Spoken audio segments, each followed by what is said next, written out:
I'm Lindsay Crane, and I head the content and community teams here at Undivided. And today we are covering some of the most common things parents hear during IEPs. The statements that we know don't sound right, something feels off in our gut, maybe our faces feel hot when they're saying it, but knowing something sounds off doesn't mean that we know how to respond in the most effective ways. And screaming, "I know you're wrong," over and over and over might not be the best way to get where you want to go during the IEP meeting. Lisa would probably agree. And the sad thing is, if our school districts keep saying it enough times, sometimes we start to believe it. They're statements made with authority and experience. After all, they do way more IEPs than we do as parents. Aren't they supposed to be the experts? Reality is, most professionals, they're not trying to be malicious. They really believe what they're saying because they've said it for so long. Maybe their colleagues say it. It's unfortunately become their truth, but their truth doesn't mean it's right or that it's true, and it certainly doesn't mean that it's law. So parents, as much as I wish that IEPs were always run with fidelity, and this didn't fall on us, we do need to learn to recognize the red flags and how we can respond. So thankfully, we have just the person here to help, Undivided education advocate, Lisa Carey. Lisa has advocated for thousands of families with IEPs, including her own. She's also the mother of 3 sons with disabilities. Hello, Lisa. Welcome back. Hi, thank you. This is going to be fun. It is. I know. Lisa's excited about this one. So am I. Also with you today in the chat, we have our community manager, Donna, and our lead navigator, Kelly. They'll be passing along your questions to us. So please let us know the most confusing, maddening statements that you've heard in your IEPs. No, it's going to be hard to maybe limit that list. And then we can ask Lisa if she has a good response. So Lisa is also going to get right down to why something may be incorrect and how we can respond. We're not going to dive too deeply into each subject unless there are a lot of questions. So Donna's going to be sharing our articles in the chat where you can get more details about each subject, which will let you dig in further. She'll also share the link to our resource page, which has articles, events, and videos that cover everything from IEPs to Regional Center to IHSS and more. It's a lot of information, we know. And if you still have questions after today or you want one-to-one support, our navigators like Kelly, they love helping parents organize and prioritize. So from monthly boost calls with their families to ongoing conversations via messenger chat, your Undivided account connects you to step-by-step guides, your digital super binder where you can upload all of your documents in one place. And of course, the web and mobile app connects you with your navigator because there's a lot to manage in our lives and it's nearly impossible to Google every statement that we hear that doesn't sound quite right. I don't know if we'd be doing much else. So we want you to get some time back and you deserve a partner. So Donna shared a link where you can learn more about our free Kickstart and you can start working with the navigator within days. Okay, so Lisa has been to many trainings over the years in addition to leading them. And one of her favorites was from the always awesome Chris Arroyo at the State Council on Developmental Disabilities. Chris did a training that included a section similar to what we're doing today. So we reached out and asked him if we could do our own version, and he graciously agreed. So thank you, Chris, and the State Council for being a tremendous resource for all of us, because unfortunately, we parents need to be very versed on mastering the they say, you say. So let's get prepared to flip the script. All right, Lisa, let's do it. All right, so before we do jump in, Lisa, I'd love for you to kind of, let's set the scene based on your experience and on the things that we're going to cover today. Do you think that districts know what they're saying is false when it is indeed false? Usually, no. Usually, I think that they believe what they're saying. Usually, I think that it's the product of saying the same thing for years and years and years, or just never being challenged on some of it. I think, there might be cases where they're intentionally trying to mislead parents with the hope they'll drop it and go away. But I think for the most part, it's not malicious. It's not intentional. Exactly. So it certainly, whatever the intentions might be, it doesn't make it any less frustrating for parents. So we definitely need to empower ourselves by knowing how to respond. So we're going to start with comments about rules or policies. Spoiler alert, some long-standing rules don't actually exist as policy. Habits are not policies. So, all right, Lisa, I'm going to be the voice of the IEP team, and then you give us your response. So let's start with, the very basic. I'm sorry, Lisa, we can't do that. it's against our policies. Yeah. So I like to respond to the thing exactly what Chris Arroyo talks about too, right? For me, it's best to try to ask questions instead of make statements. So a lot of my responses are going to be in the form of a question, because I have found if you ask a question and then you're able to not talk, a lot of times they'll respond and give you information. If you make a statement, a lot of times they might just say, okay, well, we've noted your concern. And then they move on, and, you don't get that engagement. So one of the things that I'll respond to with that is, can you please, when they say we can't do it, it's against the policy, can you please note that in the IEP along with the reason why you can't, so we can document the request? Or you can also ask them, and I love this one, is can you please share a copy of that policy with me? And sometimes they'll say, well, we'll provide that after the meeting, because of course they're not going to have all the policies there in front of them. And so then I'll respond with, great, can you please note it in the IEP that you'll be providing that by next Friday, so I don't forget. That's perfect. So that's a start. I can say I have had to use that in a meeting, of which then, we could have the conversation that we needed to have, which on the spot they noted was actually not a policy. So you never know. Maybe they're, again, if people say things enough times, they might be believing it too. So I love the way that you're opening with, let's ask questions, let's engage instead of just taking that note. I think that's brilliant. As far as policies, does the same answer go for, we can't do that, it's against our contract? Same thing. Same thing. Exact okay. Same thing. Can I get a copy of that? And noted in the notes that you've requested this thing, and they're saying no because of a contract. Perfect. All right. Lisa, why don't we give this IEP a try, and we can have another IEP meeting in a few months. We can talk about this again then. So this question is a good question. So when you say, why don't we give this IEP a try, it oftentimes too, it's a specific part of the IEP, right? When thinking about it, it's not just an IEP. They might say, why don't we try this service for a few months? If that's something you're good with because you yourself want to try it, great. If it's not, and you just want the darn service in there, then you can say something along the lines of, isn't the IEP supposed to be for 1 year? Why would we create it or build it so that it's, so that we need to meet again in a few months? Right. So you're just going to say, isn't the IEP supposed to be for a year? What benefit? Why would we do it this way?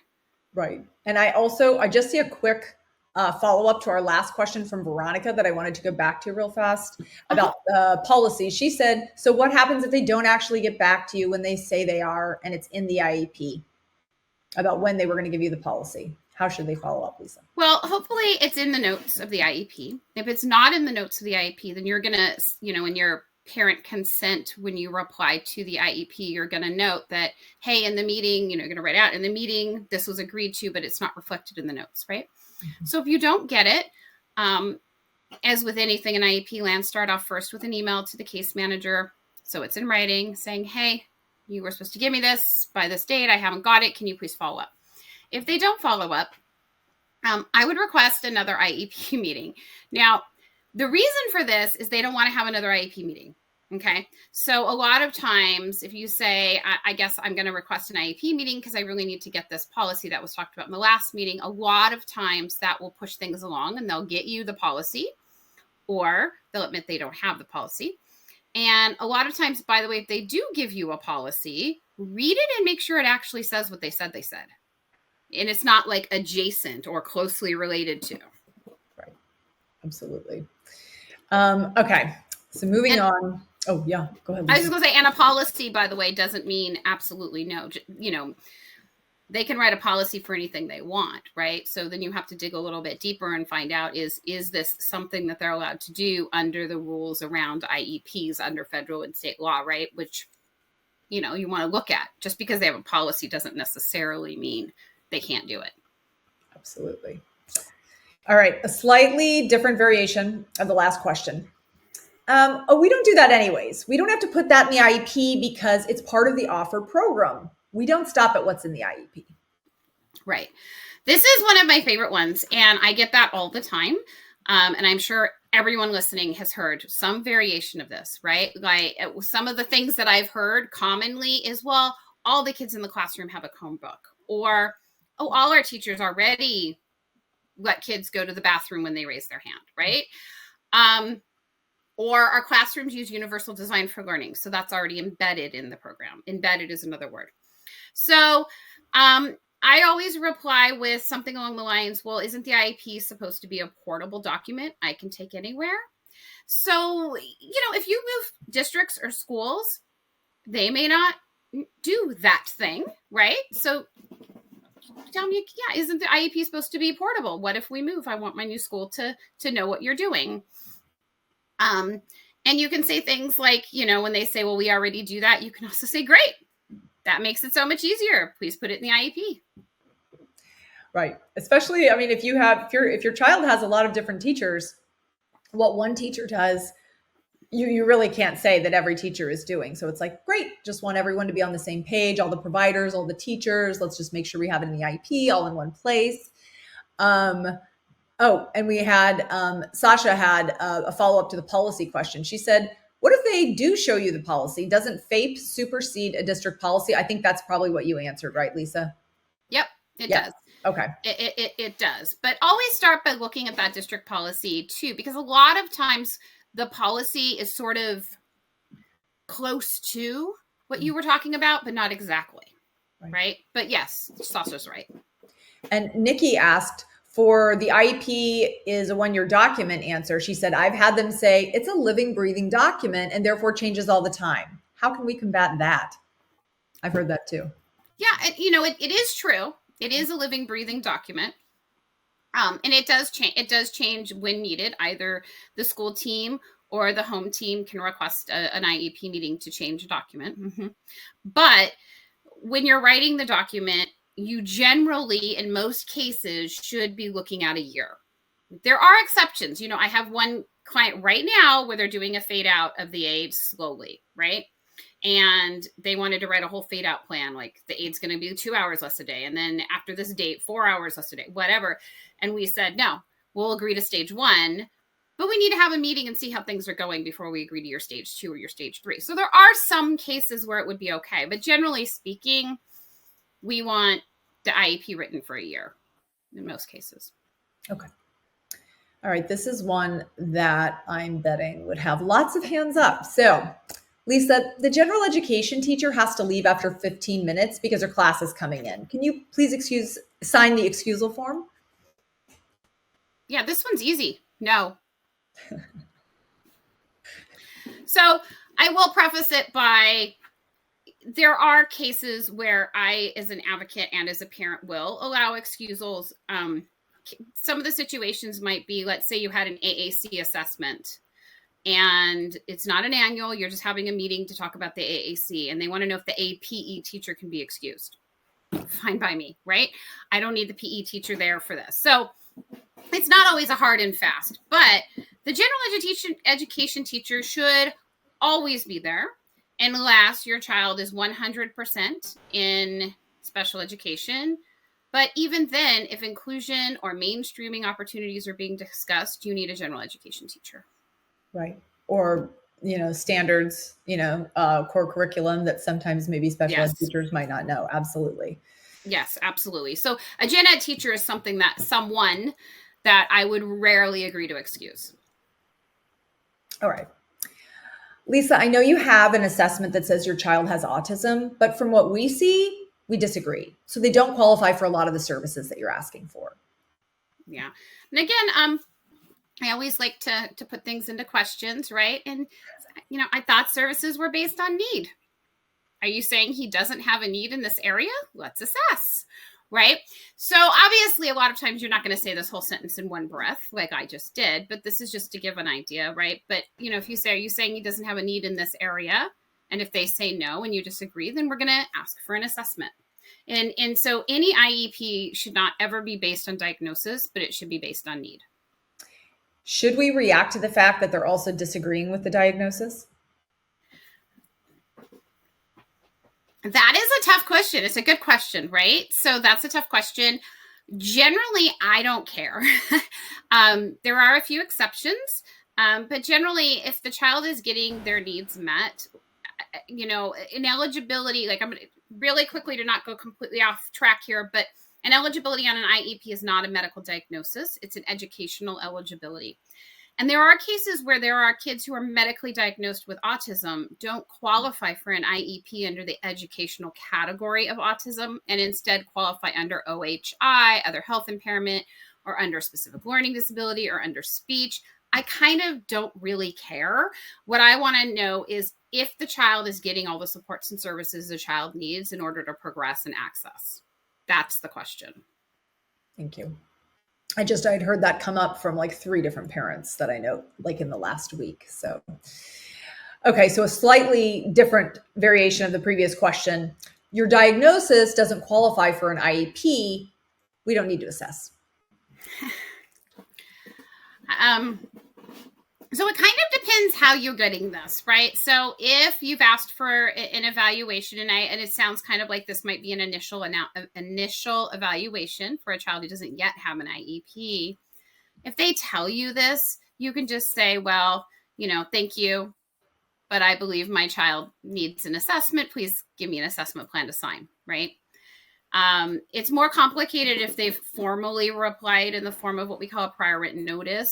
But what I just talked about this with somebody, but what often happens when someone requests an assessment, whether it is an initial assessment or your child has an IEP and you're asking for like a speech assessment or whatever, right? What often will happen is someone will come and tell you or send you a quick email and be like, gosh, we don't see a problem in that area. We don't think we need to assess. And then the parent says something along the lines of, okay, thank you.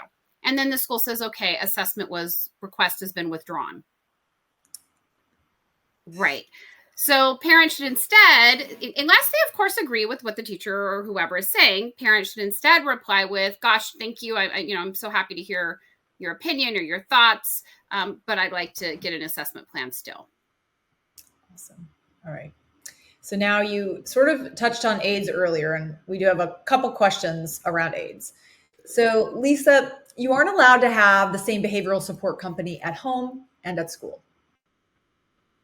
So I've never seen this regulation as far as in the state regulations or the federal regulations. I've never seen that. So this is going to be a policy, right? A district specific policy. So why is that?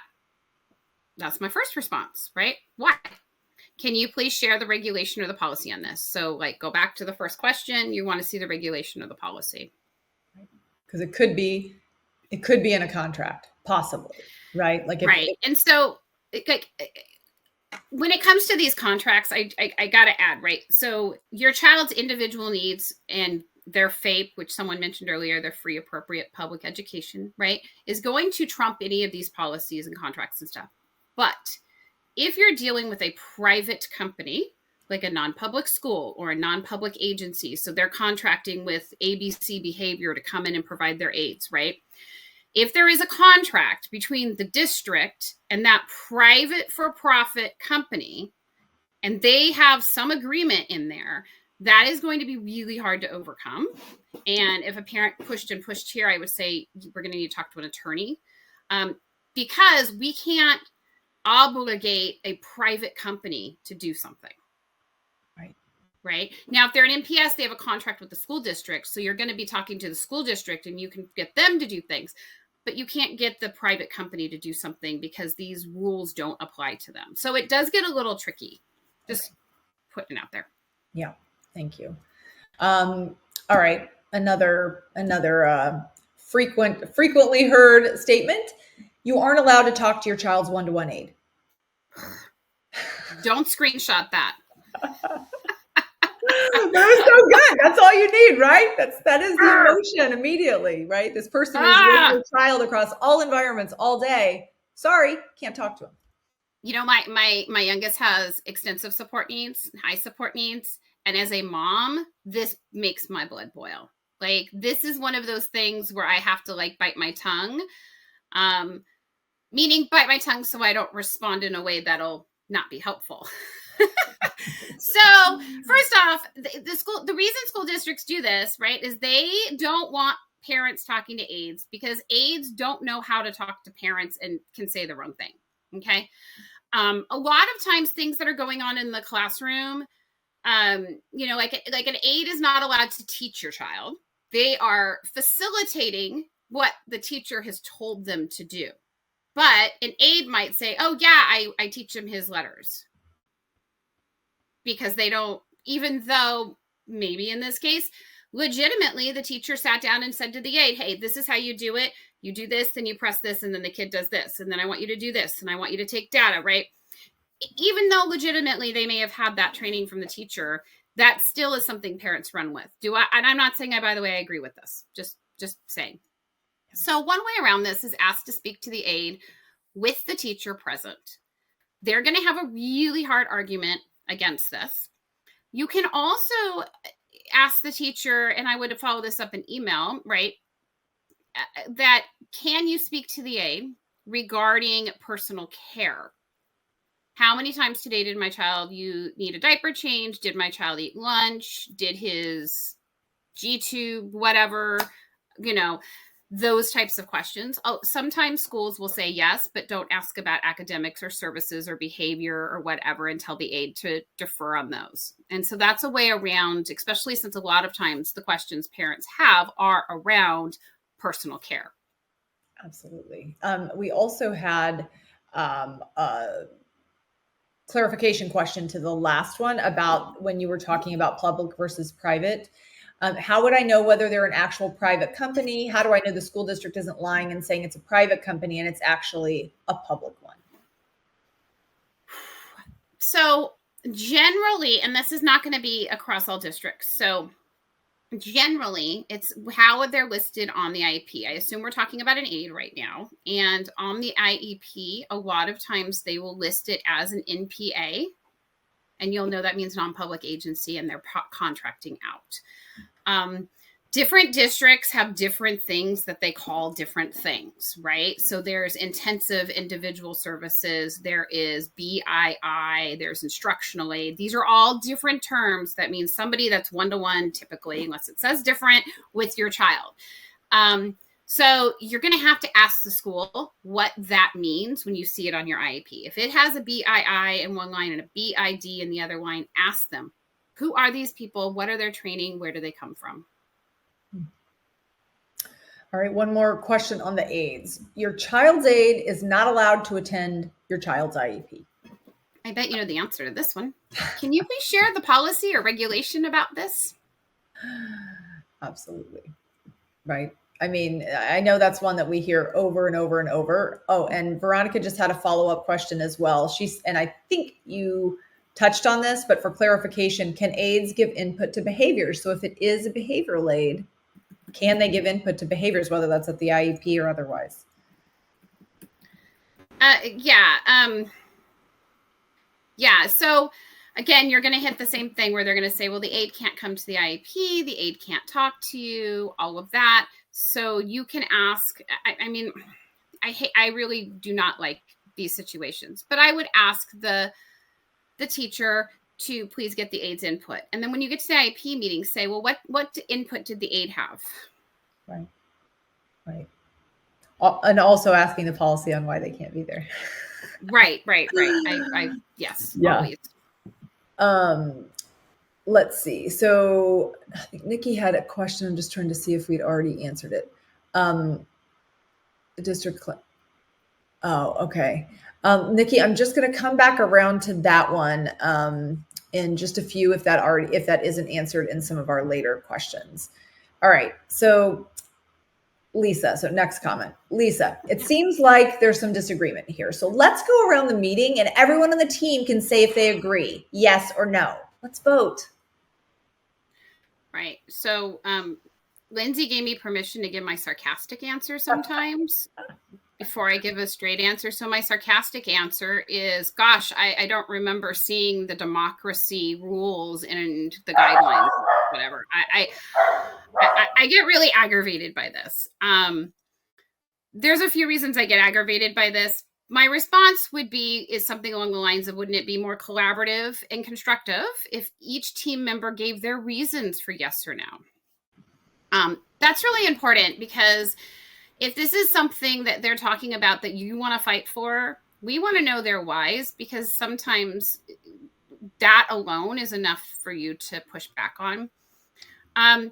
One of the other reasons I really don't like the yes or no, like it's a democracy, and if this many people say yes and this many people say no, the yeses win, is number one, it's not looking at the parents being the most important people on the team. And number two, then what is to prevent parents, which by the way, I know parents personally that have done this, what is to prevent parents from saying, well, the school team's invited 8 people. So grandma, auntie, cousin, best friend, I need 12 people. Great. All right, let's vote. 12 wins. That's not how this works. Right.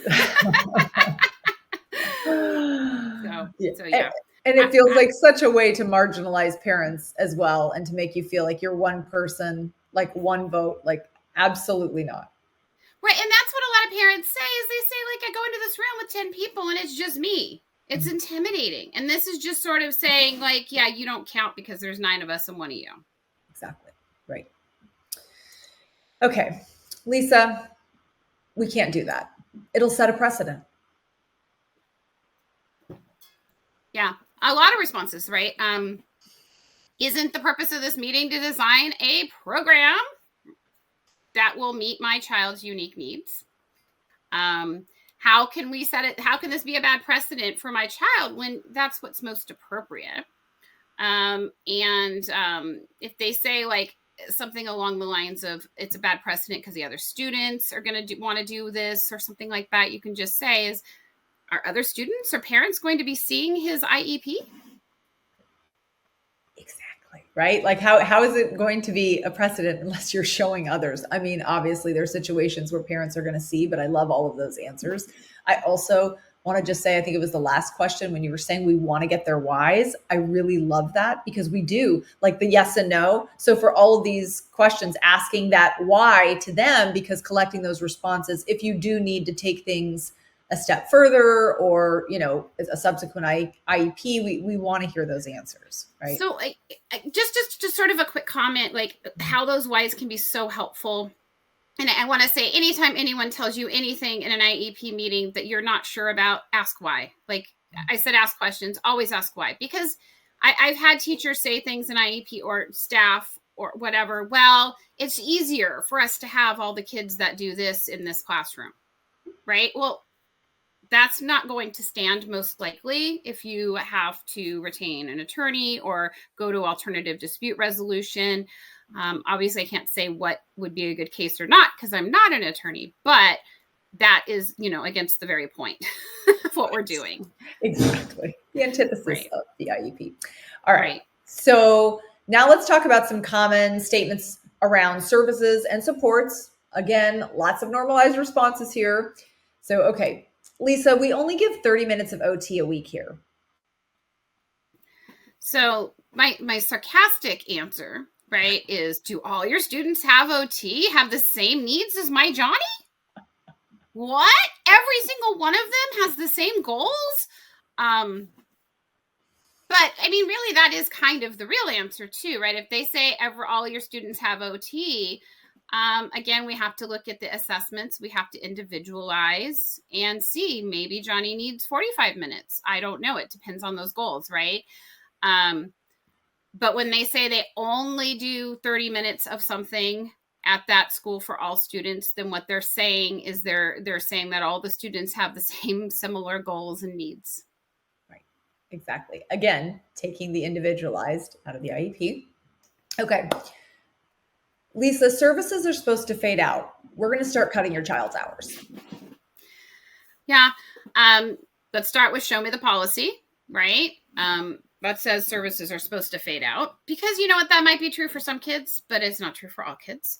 And the other thing is, you can say, you know, don't we need to do an assessment in order to show a need has changed? So if there is continuing to be a disagreement, then you can ask them to provide an assessment plan for whatever the service is that they're cutting. So let's say they're saying the child no longer needs OT. Okay, great. Let's do an assessment to show that.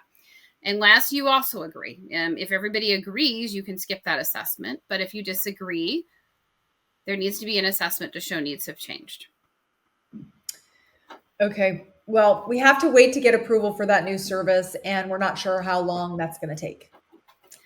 Yeah, I love this one. So if you're told that they have to get approval, please just very politely say, oh, who does those approvals? Can you please put in the notes that you're going to look into that and get back to me by Friday?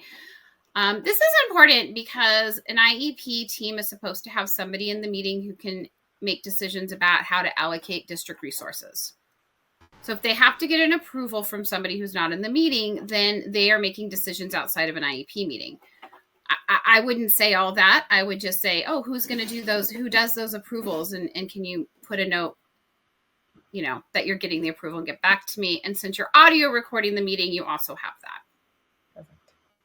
All right. So here's one of the most repeated, also one of my least favorites. Not that any of these are high up there. We can't include that in the IEP because your child can't do that. It's above their skill level. This is one of the ones that gets my blood boiling too. We hear this a lot with kids that have intellectual disability, where they've already made a decision about what kids can and can't do very early on sometimes. So you can reply with, are we missing a need in their IEP? Right? Are there enough services in this IEP? Has someone worked on that skill with my child? Really? That's great. Can I see the data?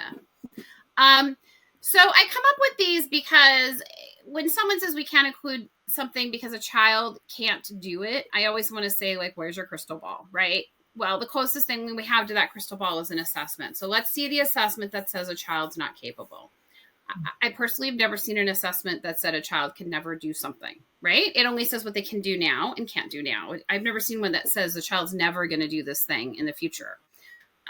So I would ask, what need are we missing? What goals are we missing? What services are we missing?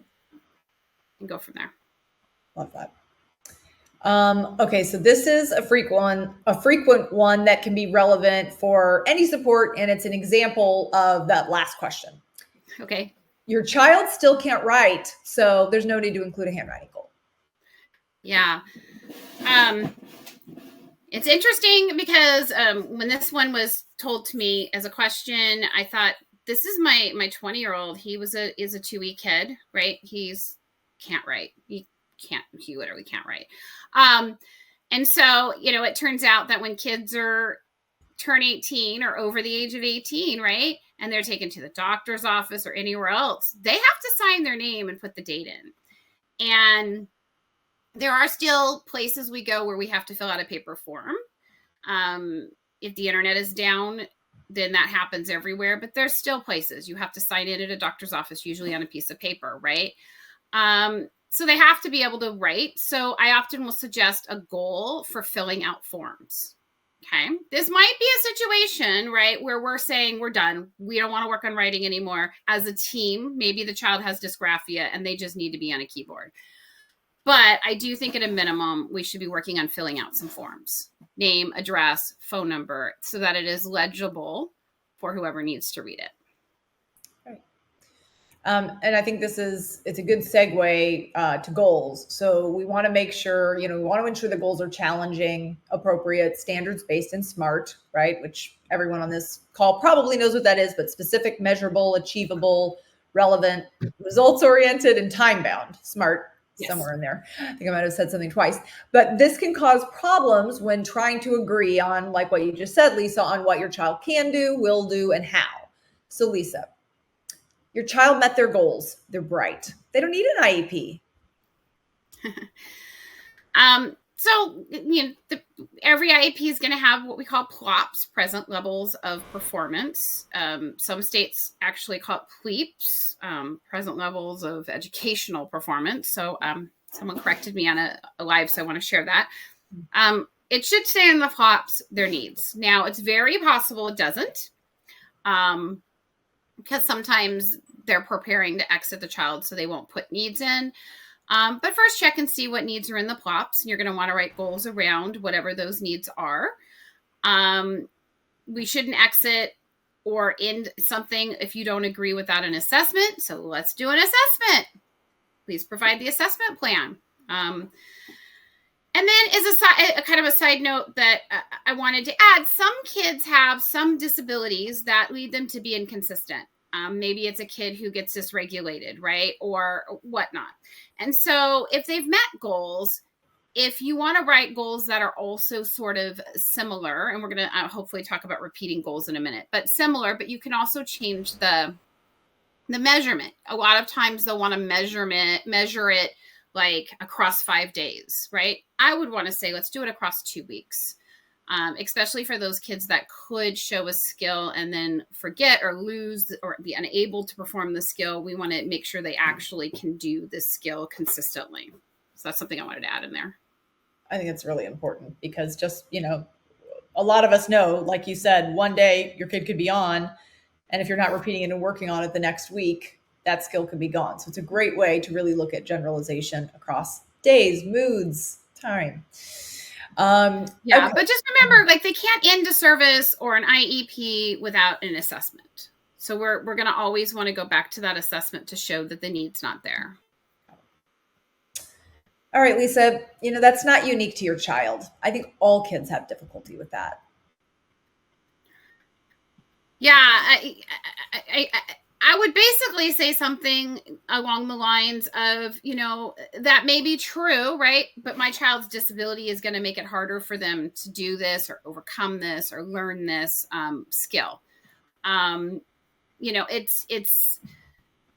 This is one of those things that drives me crazy, because it's a good example is when we have a young child who might be autistic or have autism, and they're having some social skill problems, right? And then they say, well, all kids that age have problems getting along. It's, we already know that this child is probably going to have those issues and concerns long-term. Well, the rest of those first graders are going to kind of outgrow those specific problems. So that's essentially the response there, just to give an example. Okay. Lisa, your child isn't at grade level. They can't have standards-based goals. Yeah, that's not true. I would often say something along the lines of, well, to the school, are you familiar with the Common Core connectors? That's one thing I would ask. The Common Core connectors are essentially a way to take the standard, the Common Core standard, and break it down into component parts that make it easier or to attain. So for example, I'm just making this up, right? I don't know for sure, but a third grade standard might be to write a paragraph. And I don't know if that's true, but a Common Core connector for that might be to write a sentence, right? So it can be adjusted so that it's still aligned with the standard, so that your child is doing a similar or same project or assignment as the other kids at the same time. Great. And here's a more specific version of that. Your child is in 7th grade and reading at a 2nd grade level. So she needs 2nd grade goals. Yeah. For a child like this, I would think, okay, they're reading at a 2nd grade level, but that doesn't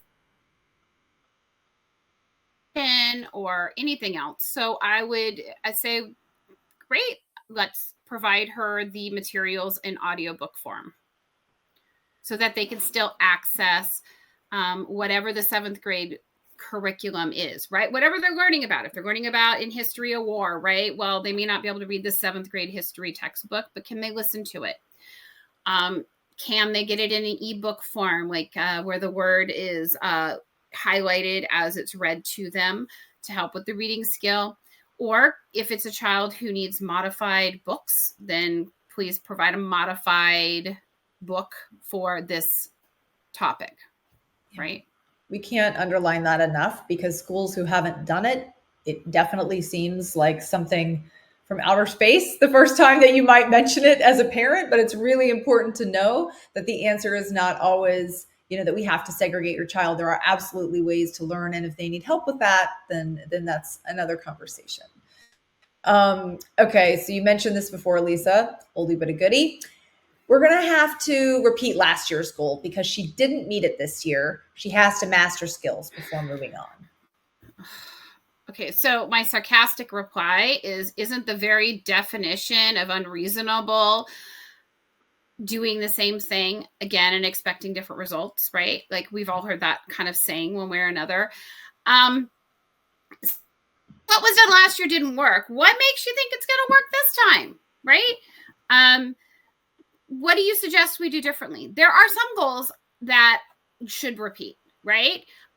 For example, if you're working on a potty training goal for a child, right, regardless of the age. Well, who wants to say, oh, never mind, the child's not going to be potty trained, let's move on? No, that's a goal we should keep working on, right?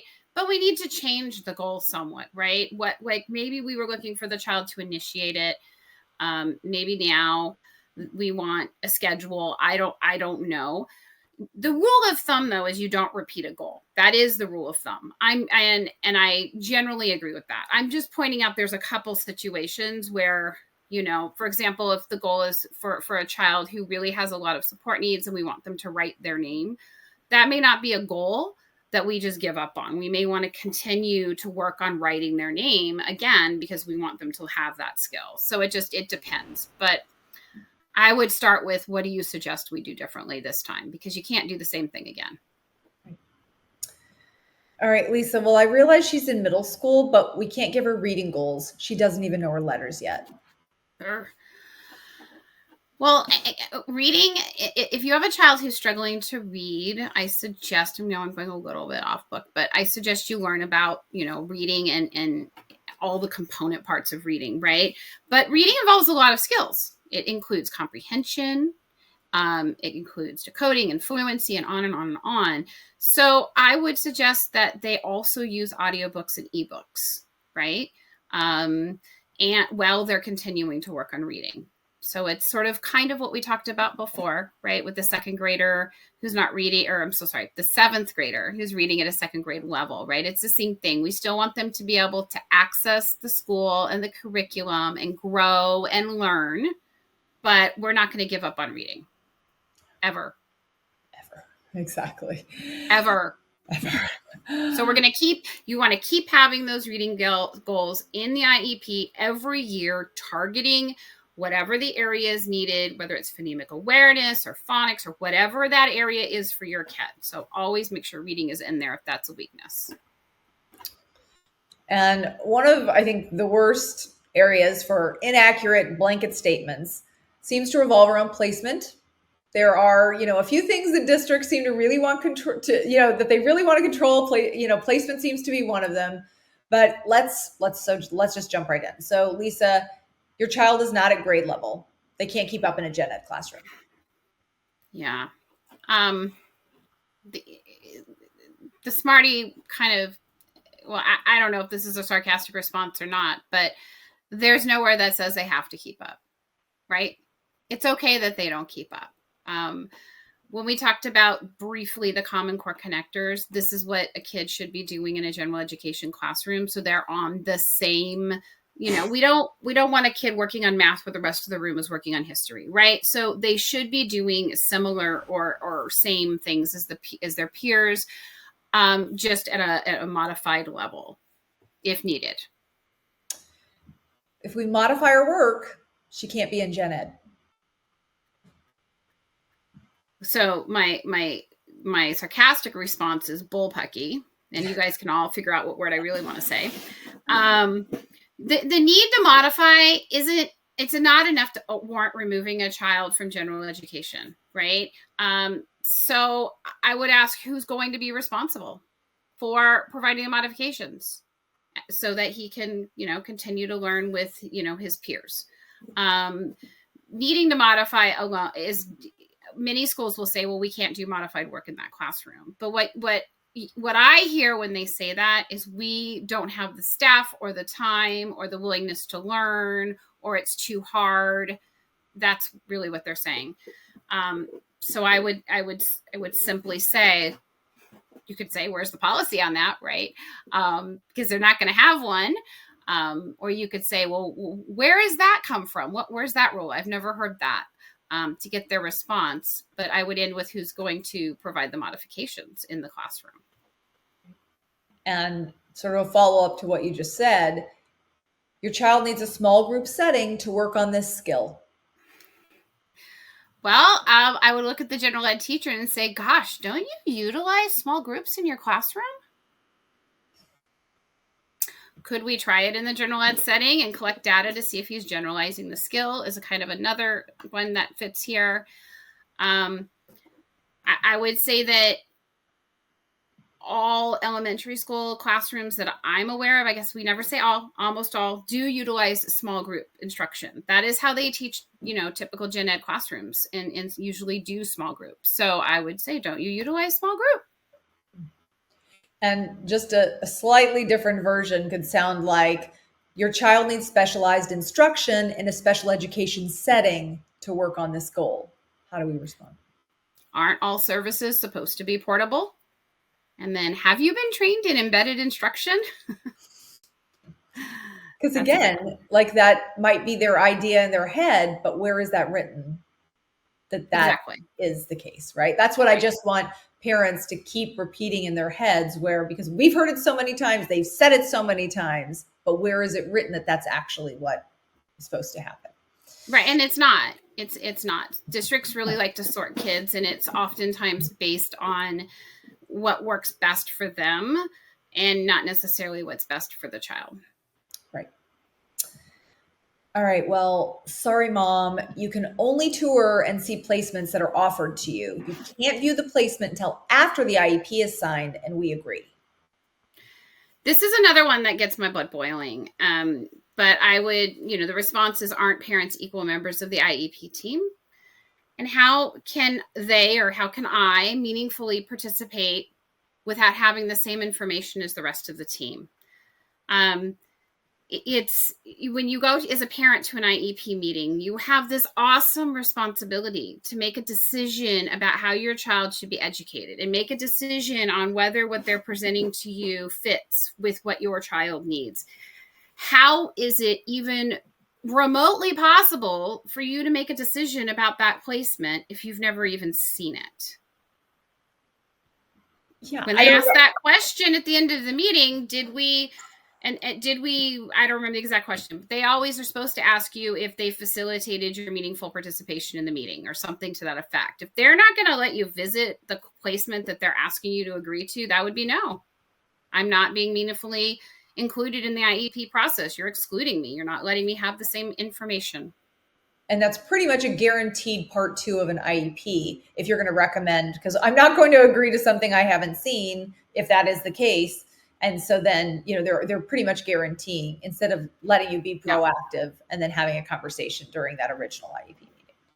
Yeah. Right. Okay. This is one that's hard to even say. All right, Lisa, it would be disruptive to other children if we provide instruction to your child in the gen ed classroom. Yeah. So my polite answer, right, is going to be, well, what if you used universal design for learning in your classroom so that all children had access to alternative ways to learn? The other thing is, a lot of times that statement is around behaviors. Your child's behavior is going to be disruptive to other kids. And I've met a lot of parents who believe that to be true. And it may be true, right? But I don't know if people realize how loud classrooms actually are. And I'm talking about your typical general ed classrooms are loud, right? So just so you guys know, a kid being loud typically doesn't disrupt other kids or having behaviors because those classrooms are already loud to begin with. Right. I think about that. And we did have just a quick follow-up question to the last question we were talking about school tours. Carey asked, how do you argue against the privacy issue? So I'm assuming that might mean the privacy going in and touring classrooms. Yeah. So I'm not. I have two things I want to say there. One, a lot of people are told there's a HIPAA violation here. HIPAA applies only to healthcare settings and doesn't apply to schools. The privacy law for schools is FERPA, which stands FERPA, FERPA, if you want to look it up. So the first thing is if they say it's a HIPAA violation, well, right there, you can point out that this is not a medical facility. And, if there are privacy concerns, then the school can let the teacher know for those few minutes to not say children's full names or something like that. That argument I have heard, but I've never seen it actually withstand the pushing back, because I don't think that it's really grounded in anything. But I would ask them to please put that in the IEP notes, that's the reason why I can't be a fully participating member of the team. Got it. So what about, we aren't trained for that here? I would say, great. What training do you need? Let's write it into the IEP. So I don't know if people know, but training for staff and teachers that is needed for a child is actually something that can be written into an IEP, and it's supported by the rules. And some IEPs even have a section for supports where they check who the support is for, student, personnel, or parent. So great, let's write that training in. Perfect. Lisa, a special day class is less restrictive than a gen ed class with a one-to-one aide. So we need to place your child in the special day class.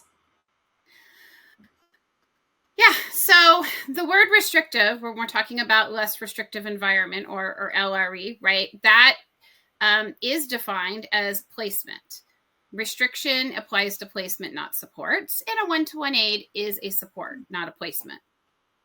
So used appropriately, an aide should be no more or less different than providing fidgets from an OT or an AAC device or whatever else is needed. It's a support, not a placement. So that's a really great way. I have never heard it put that way. So that's a really good point. A slightly different version of that. Your child is being placed in an SDC or a special day class, so they don't need a one-to-one aide. I would say I'm trying to think of a question form to put it, but I don't have a question form. I would just simply say, no, I don't consent to my child being in a more restrictive placement. Mm-hmm. But the question would be like, why are you suggesting a more restrictive placement when my child is able to access in general education? Right. Lisa, we have to consider the continuum of services. No, we don't. So every IEP, they're going to say that, right? So I want to say that if you as a parent want your child in a special day class because that's what you feel is best for your child, fantastic. I think parents know best, and I support that. If you want your child in a general education placement, they don't have to consider the continuum of placements, because they have to first consider whether the child's going to be able to make progress in general education and what supports and services are going to be needed to make it work. So as long as they can work on the answer to that question, what supports and services are needed in general education, they never need to discuss the continuum. Got it. So that's the question we can keep bringing up if that is the conversation we're having about having our child in a gen ed. Right. Now, they should explain the continuum, just so you know, so parents understand what we're talking about. So they should say, this is the continuum. First, we have a general education, then we have this, then we have this, and we have this. But they shouldn't necessarily be applying all of that to a child until the decision has been, with all these supports and services discussed, that general education is not appropriate. Okay. Lisa, placement is based on goals and services. Your child has 20 goals, so obviously they need to be in a specialized environment. Yeah. What I want to say is that's not how this works. Like, I want to get one of those memes and just hold it up. Wrong. So, LRE is the general education, the least restrictive environment, is the general education classroom your child would otherwise attend. It's not affected by the number of goals, right? But whether the child's going to be able to make progress towards those goals. That's the question. Will the child make progress? Right. Again, not about earning your way in, not about keeping up. Exactly. Lisa, your child should really be in a class with their peers, meaning other kids with IEP. Yeah. Well, I mean, I have osteoarthritis, so I guess I'm only going to be talking to others with osteoarthritis. I usually wear glasses, so I'm going to hang out with people with glasses. This frustrates me to no end. My real answer is that everything I have read as far as the rules and the regulations and IDEA and everything else from the very beginning of this, it's always showed a really strong preference that children with disabilities should be educated alongside their peers without disabilities. That is a embedded critical component of everything that we're doing. So saying that the child should be in class with their peers, great, I agree.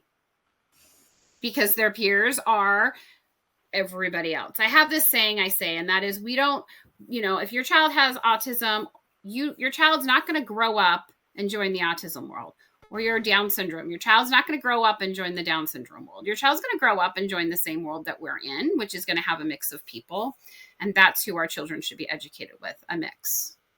Well, and the message should not be, and again, it comes back, like Lisa said, to family's choice, priorities, obviously conversations with the IEP team, but it's not an immediate othering of your child based on their disability. Right. We're not going to sort this child just because they have this specific disability into a class. And for the record, most classes that, most special day classes, if we're going to say that, like, well, your child has autism, they should be with other kids with autism, there actually is autism core classes in LAUSD, but most other disabilities, there isn't a cerebral palsy class, there isn't a dyslexia class, there isn't a Down syndrome class, right? So what they're actually saying is that disabled here and not disabled there. So they're othering your child, like you said, Lindsay. All right. So now for one of the catch-all worst one-liners. Lisa, we don't do that here. Aren't you a public school? Like, yeah, if it's in the IEP, we need to do it. And if he has this need for whatever we're talking about, then it needs to be in the IEP. Right. Yeah. Though we don't do that. If they won't put it in the IEP, ask them to document it in the notes with their reason why. Right. Which actually is exactly the last question, which you have been saying throughout, but I think we really need to underscore it. When we request something and the district says no, what can we say? Well, I would ask them, again, I'm thinking we're in an IEP meeting, I would ask them to document it in the notes. And I want to know why. And you can also ask for a prior written notice, which is basically a letter that tells you why they're not going to do something. And asking for a prior written notice, there's, different thought processes on it. I like to ask for that when I know that their reason for saying no is not appropriate, and I know that they're probably not going to want to put it in writing. That's when I love to ask for it the most. Got it. Well, I'm looking at the time. I know there were a couple questions that we did not get to, and I know Lisa always tries to go back through when she has time to look in the chat to answer some questions that we didn't get to. I know we laugh about some of these things that are said, but Lisa and I know on a personal and professional level, right? I mean, it is intense to talk for an hour straight about things that are said to us, said to our children, right? Things that ultimately can keep our kids from getting an education or that keep them segregated, that perpetuate this us versus them environment of parents versus districts, right? It's frustrating. I want to say one quick thing. Yeah. All of those things we just went through, if you're hearing all of those or most of those in one IEP, ask them to schedule a part 2 and get an advocate, because you shouldn't be hearing all of that in one IEP. I'm at the end and I'm thinking, oh my gosh, what if that was one meeting? I'm exhausted. Yeah. And I'm betting there's some people watching this, some parents that can say, yeah, I ticked a lot of those boxes, right? And that is so frustrating. I mean, it's painful. It is painful. And we want you to feel empowered. We want to reframe what you might have started believing about some of these team responses. Remember what Lisa said. You are an equal team member. You need to understand what's being offered and why. Ask questions, ask why. And if something is stated as policy, you can ask to see it. If it's a policy, then you need to know it. You need to and deserve to understand why they're saying no, and you need to get it in writing. So again, remember that I in IEP, if they tell you something just isn't done, is that something that your child needs to access their education? Blanket statements can be red flags. Lisa, is there anything you want to just add in there to kind of bring this home? I think we covered a lot of the stuff, and I just the thing I leave you with is ask questions and then resist the urge, if you're like me, to talk. Let them talk. So if they tell you they can't or won't do something, ask a question and then let them respond. That's the best tip. Wonderful. And I mean, Lisa also said something about this earlier, that it can feel like, and it is a huge responsibility to sit in your child's IEP and try to interpret what's happening. So again, if you want help preparing for that IEP, organizing your priorities, working through all of your questions before you sign it, and reviewing what is or isn't happening after you sign it, our navigators would love to support you through your child's IEP and beyond. And in the meantime, a great place to ask questions and get support is our Parents Only Facebook group. If you're not already in there, join me, Lisa, and thousands of parents in the same boat. Donna's going to share that link in the chat. Our mission is to support you so your children can thrive, and we want you to thrive too. Hope to connect soon. Bye. Thank you, Lisa. Thanks, everybody. Bye. Thank you.